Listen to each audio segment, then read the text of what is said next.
Hi guys, Mr. Nelson here again. We're going to continue our vertical and horizontal line lesson. Now this is where we left off last week. We've done our vertical and horizontal lines. You should have a variety of different size squares and rectangles. Now double check your artwork.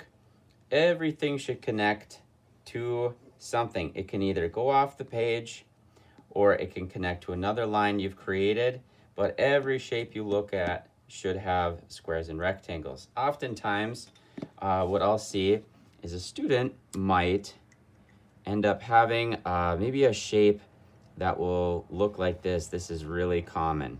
And you can double check your artwork here in a second.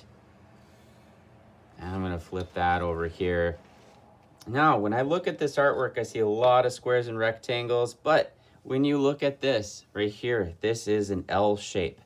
So that is not a square or a rectangle. You have to make the decision as an artist what you want to do with that. You could draw a line up, you could draw a line across this way, or you could do a couple of them. I'm going to just separate this. So now I have a rectangle up here. I've got something here. I feel like a lot of my shapes here on this side are looking the same. I need a little more variety. I think I'm just going to add a rectangle here, and then maybe I'll turn this into a small square here. And I'm going to redo that line because it looks like messed up. Okay, now we are ready to add some color, guys. During this lesson, we're learning about famous artist Piet Mondrian. He loved to use his primary colors to color in his squares and his rectangles. He also likes to use a little bit of black, and then we get to leave some of our shapes white. Now, this is up to you. My only recommendation for this when you're coloring, I strongly recommend markers. These are going to be bright and bold. I really recommend the Crayola markers. And you're going to want to pick a shape that you want to color in. Stay on those side lines right here. I always recommend keeping that marker on its side. Okay.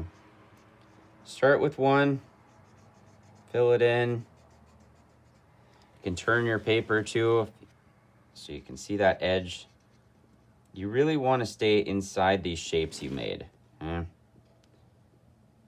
Now I've got a blue square. I'd recommend still work with one color for a little bit, and then come down here and I don't know, spend some time filling in another shape like this one. You could take the time to fill this one in. Okay. See a lot of kids that go around the outside like this. I really do like this method. Kind of helps close your shape in a little bit. Keep that marker on its side.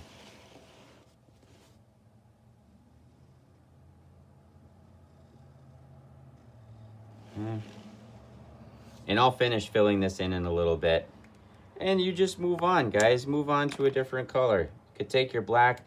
I really recommend a black Crayola. I really don't recommend filling in with a Sharpie. This is just meant for our fine lines. And pick a shape. Same thing, guys. Okay, you can go on to here. Start to color this in right here. Wow, that's a bad black marker. I need to use this one, I think. This one's a lot better. And again, fill this in. Okay, fill this in here in a little bit and move down. Find another spot that you think needs some black. Remember, with this project, you can leave some blank and you'll see what my end product looks like. I'll finish that in a little bit. And I think maybe just this guy right here for now. We've used blue and black, got red and yellow here. Make the decision, guys, what you want to do. Maybe a really fun red square up here. Okay. I'll mark this one. This one's going to be red. Move on to another one. Oh, this would be really fun to do this one too. I'm going to do this one. And then I think I'll move on and do this one. Okay. Let's move on to our last primary color, some yellow. I do have to leave some blank here, guys, so maybe you make the decision what you want to do as an artist. which ones you want to leave blank. You have to have some blank. I'm going to do this one yellow. I think I'll do this one yellow. Something to really pay attention to is you really don't want the same color squares and rectangles touching each other. This would not be a good decision to do a red, and a red. Okay, I've got red, blue, black, and I've left this one blank. I've got red, blue, got black. This one would be really nice to leave blank, so I think I'll do this one yellow. And if I wanted to, I think maybe even I could do this one yellow or this one yellow. That would be a really good decision. I'm gonna do this one yellow. I'm gonna finish coloring this. Thanks for joining me, guys. Have a good one.